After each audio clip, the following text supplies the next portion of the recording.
All right, so here is video 2. We just created in video 1 a search, so a custom search, and this is the one I created, Listerine, no sale, English only, Twitter. I have a few more here, right? But this is the one we created in the first video. Once you have the search and you're happy with the search, the next step is to go in and create a dashboard. So dashboard is this little icon up here.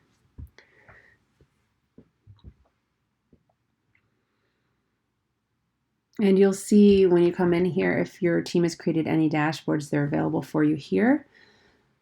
You have multiple dashboards that you can create. And of course, if you're no longer using them, you can select them and delete them.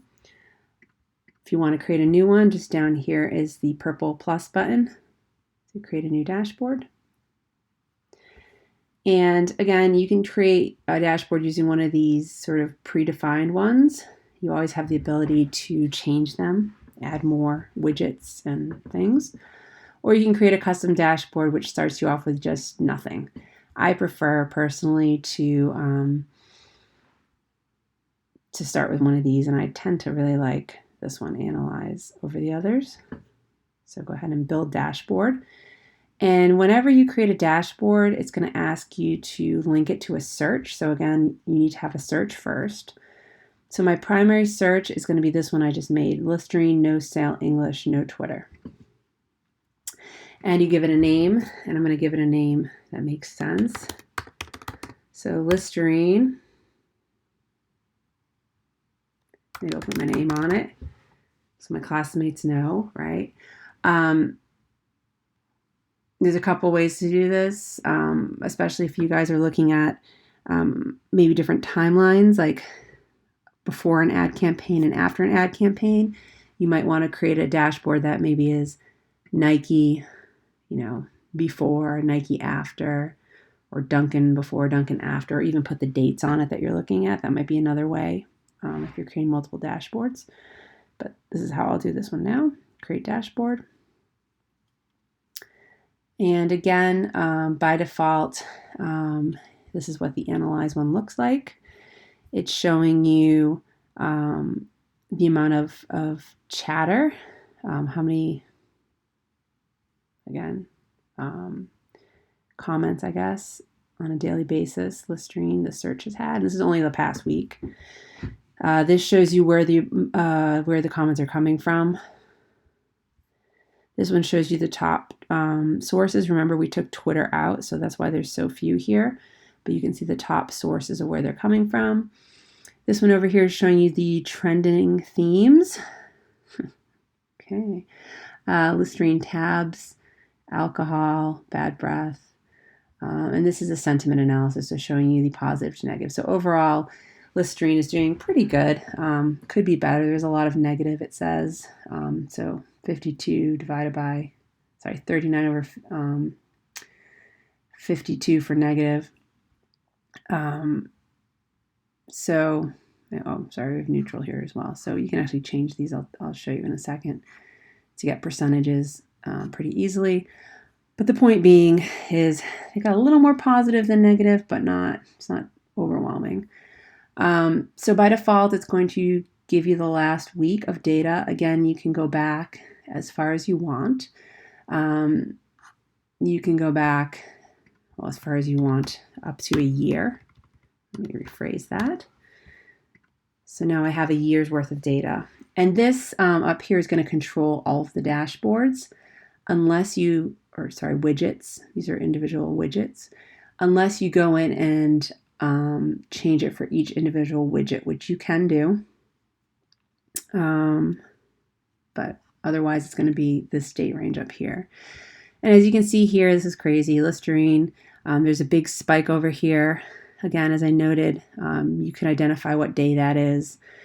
Wow, huge spike to see what happened that day, if there was a new product release or ad campaign or something negative. Maybe somebody had alcohol poisoning from Listerine. I don't know. But you might want to note that day and check out that further. You see these are all updated as well, etc. So here's what we can do here. I just showed you can change the date. The other thing you can do is add more dashboards or share dashboards. So you can share it with friends, email it, change the colors. Over here on the gear, you can actually add more. So if I click on the gear, it comes up now, add widget. And I can add all of these different ones. So I can actually add a content stream, top posts, let's see,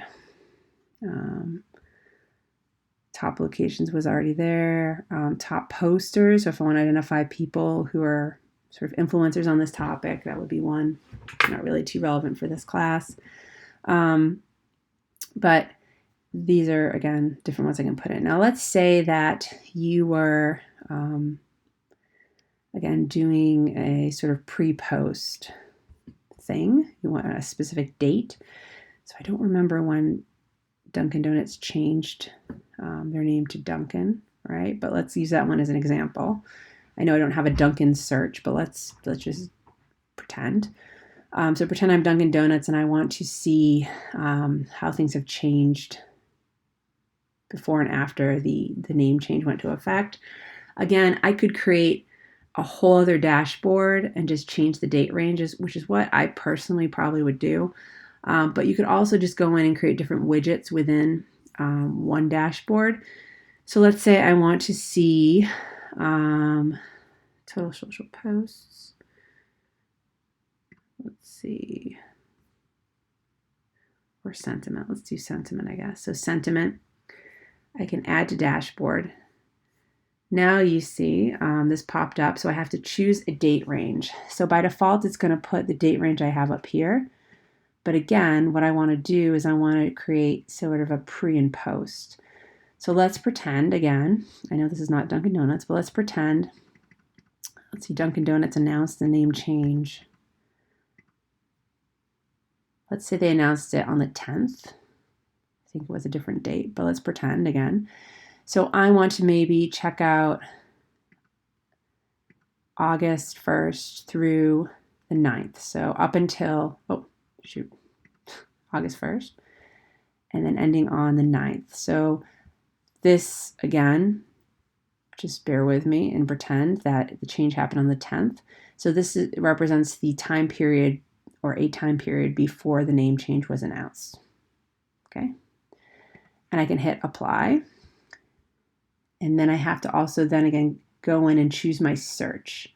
So I'm going to choose the same one, pretend it's Dunkin' Donuts. And I'm going to just go ahead and click update.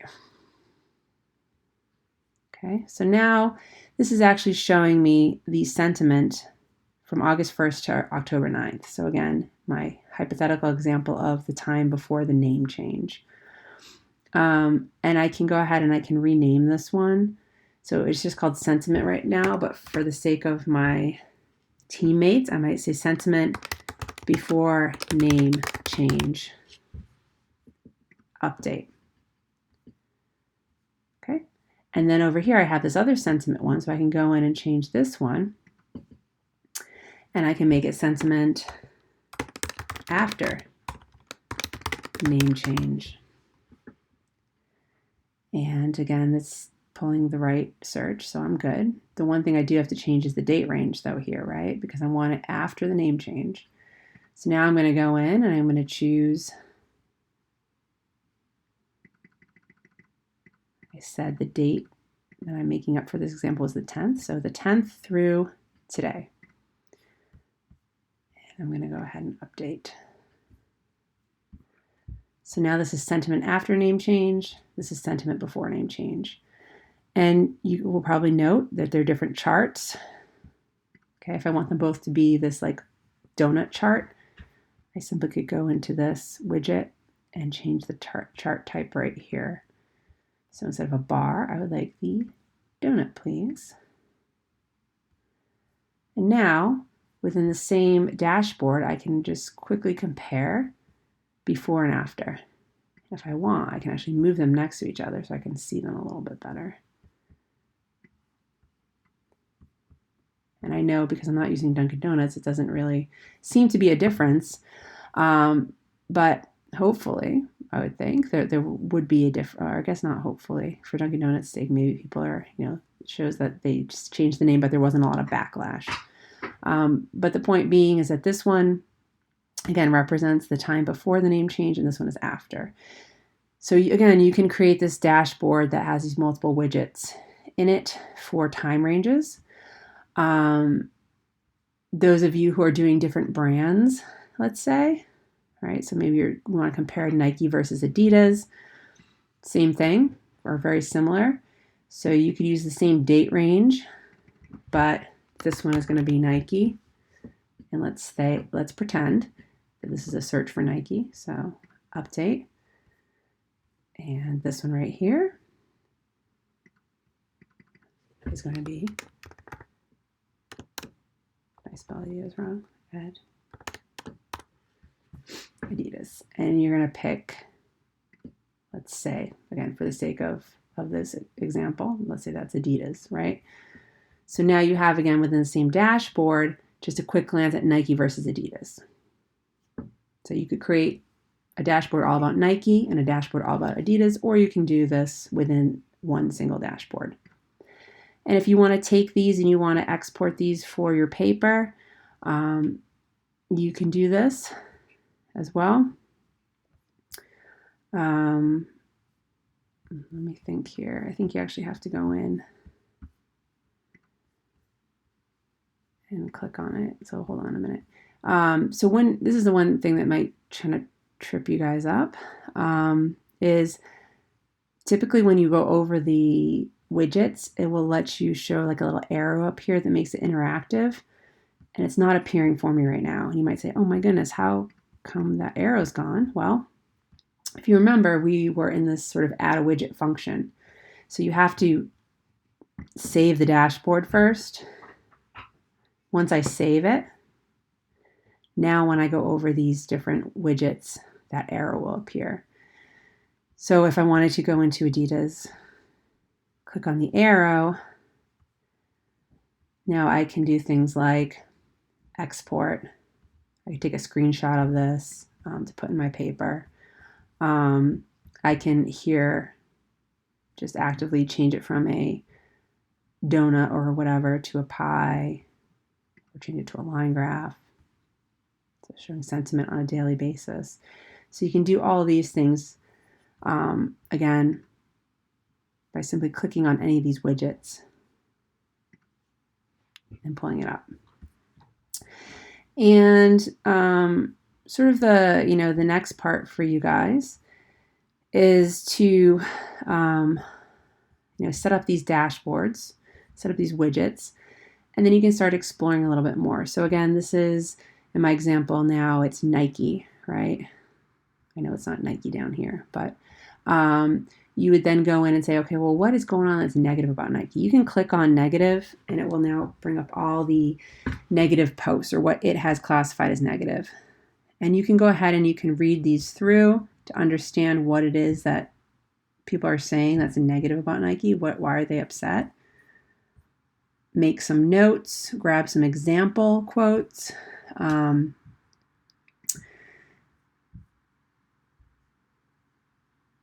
You can also select some of them. So if you want to go ahead and check some of them off, the ones that you think are important,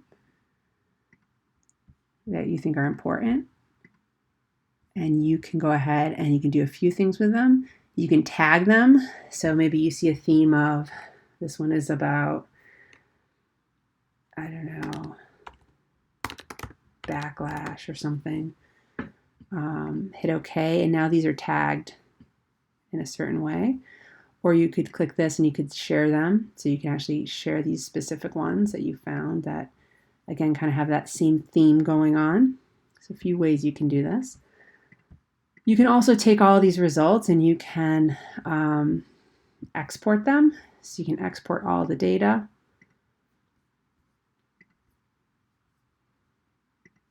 I think simply that should email everything to me, I believe. And then you can open it up in Excel. You can open up in Excel and you can go ahead and read through them in that way and sort of classify and try to find different themes. So at this point, you do have to have some time to go through and kind of read some of these to understand why people are saying negative things, right? What is the driving motivation? Why do we have negative attitudes about your topic? So these charts are nice, but you do have to do a little more digging to understand what is going on here. So again, you can do this with any of these different charts. Trending themes, click on this arrow, and this tries to do it for you. So Meltwater tries to actually analyze these themes for you, which is quite helpful. Oh my God. So for instance, let's look at nail fungus. I click on nail fungus. You see it up here in the breadcrumbs. Now I'm looking at things that include nail fungus. There seems to be some duplicates in here, but there's a lot of posts where people are talking about nail fungus and using Listerine for nail fungus. Right, so this seems to be a very current theme that people are using it for nail fungus, which we talked about before. I'm going to click back here to see the other trending themes. Another one is cure, claims, gonorrhea. Okay, so clearly people are using it to cure something, whether it be fungus or gonorrhea. Oh boy, alcohol. So I'll click on that one. And here we go. Now we're talking about the Listerine contains 0 alcohol, right? Recovery of alcohol abuse. Oh my goodness. Some weird ones here. But again, you guys can go ahead and explore this. Anyway, pretty interesting stuff here. But that's how we can use these different charts. Again, these sort of trends will help you in an automated way try to identify some of the different topics that people are talking about in terms of Listerine. So this might be a good way, in my examples here, again, for new product development, new types of uses for Listerine, etc. So I hope this is useful. I mean, I'm just kind of scratching the surface here, but now you know, again, how to create up here with that little gear. You can actually add widgets, so create multiple widgets within your dashboards. Make sure to save it. So that was here. Changing the date range, and again, this date range will affect all of these dashboards unless you have gone into each individual dashboard and change the date range for the individual dashboard. I can do that right here. So I went in, and now I can specifically change that date range, right? So if you don't change them, it's going to go by the date range that they all are sharing. And I've also showed you how to, again, click in and interact with them, download different posts and things like that. And hopefully this answers most of your questions to how to use Meltwater. And if you guys have any questions along the way, I'm happy to answer your questions. So shoot me an email, ask me in class. But have fun, and I hope the teams are starting to do this now, because it does take a little bit of time, again, setting up your searches and then the dashboards, and then really kind of going through some of these posts to get a better understanding of why people are talking about the brand.